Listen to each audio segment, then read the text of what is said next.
Chanel has excluded Meghan Markle from all of its stores, not just in one country, not discreetly, and not at a single location. Boutique. The decision is applicable worldwide, according to individuals who are knowledgeable about the situation. Meghan is no longer permitted to enter Chanel locations, receive private appointments, or be regarded as an individual who the brand wishes to associate with its image. For a house as disciplined and historically rigid as Chanel, this type of action is infrequent. The line that Chanel draws is not erased at a later time. Meghan is asserting that this is evidence that she has been the target of an ongoing campaign behind the scenes. She is telling her colleagues that Chanel bullied her during their collaborations, undermined her ideas, and ultimately turned against her when she ceased performing the role they desired. This was never a professional disagreement in her account of the events. It was an intentional effort to exclude her from the fashion industry utterly. According to Meghan, the tension began early. She claims Chanel executives dismissed her creative input, ignored her suggestions, and regarded her as decorative rather than substantive. Meetings, she says, were one-sided. Ideas were nodded at and quietly shelved. She now maintains she was never meant to be a collaborator, only a compliant figurehead. And once she began pushing for creative control, the atmosphere shifted. She tells people the shift was immediate. Less access, fewer meetings, decisions made without her. Conversations that once felt cordial became transactional and chilly. Meghan now frames the litigation not as a legal necessity, but as a message, a reminder of hierarchy, a warning that she had overstepped. From her perspective, Chanel's legal action wasn't about safeguarding a brand. It was about protecting authority. She has reportedly floated the notion of countersuing, claiming professional harm and reputational sabotage. But people familiar with the legal landscape say the plan never acquired traction. Chanel did not react emotionally. There were no public statements, no negotiations, no concessions. The response was silence. And reticence in luxury fashion is power. That silence has echoed everywhere since. One moment, now being extensively whispered about, involves a Chanel boutique in Beverly Hills. According to retail insiders, Meghan attempted to enter expecting private treatment. Instead, she was stopped by security and informed the brand would not be engaging with her. No shouting initially, no argument, just refusal. Witnesses say she froze, then unraveled. According to those present, Meghan promptly called Prince Harry, pacing outside the store. Visibly shaken and enraged, she reportedly insisted staff would be fired by the end of the day, telling people nearby that she would ruin those responsible. For someone who publicly speaks about compassion, kindness, and emotional well-being, the contrast was impossible to ignore. Those close to Harry say he tried to de-escalate, encouraging her to leave, to calm down, to stop drawing attention. But the outburst wasn't really about the store. It was about control slipping through her fingertips.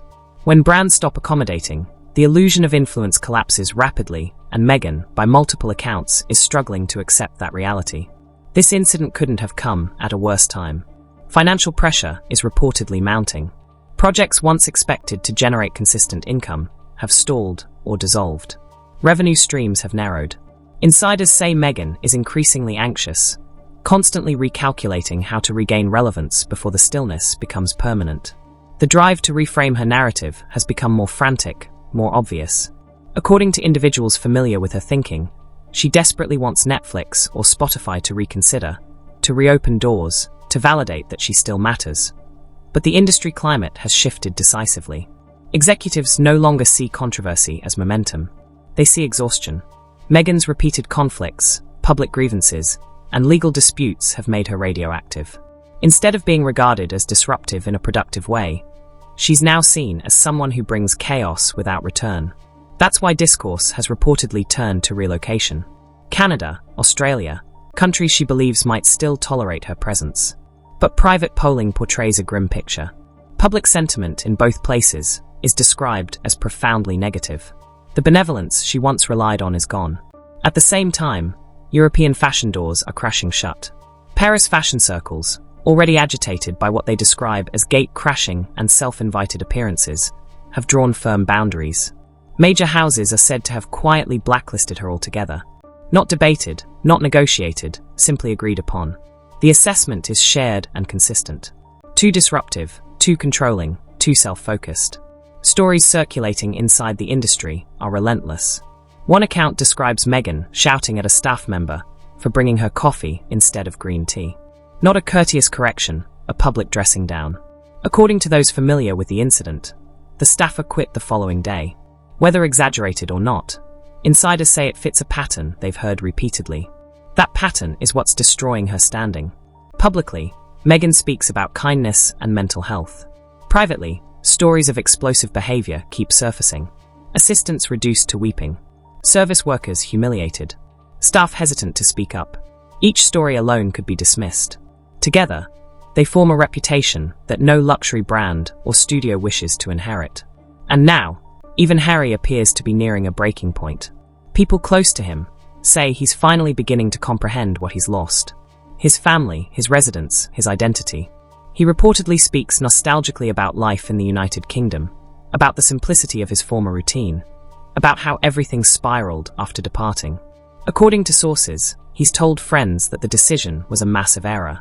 There are whispers that Harry is considering reaching out to the palace quietly, not publicly, not defiantly, asking if there is any path back, any mercy, any opportunity to rebuild something resembling stability. But those same sources say the greatest obstacle isn't the palace, it's Meghan. Multiple people describe a dynamic where Harry defers constantly, where he avoids confrontation, where he lowers his head and walks away when Meghan lashes out in public. There are repeated accounts of him standing beside her as she berates staff or strangers, visibly uncomfortable, saying nothing. One source described it as witnessing someone disappear in real time. As the Chanel blacklist holds firm, Paris remains closed, brands continue to distance themselves, and financial pressure intensifies. Meghan is confronting a reality she has never truly encountered before. There may be no one left willing to protect her. No institution left willing to sustain the damage.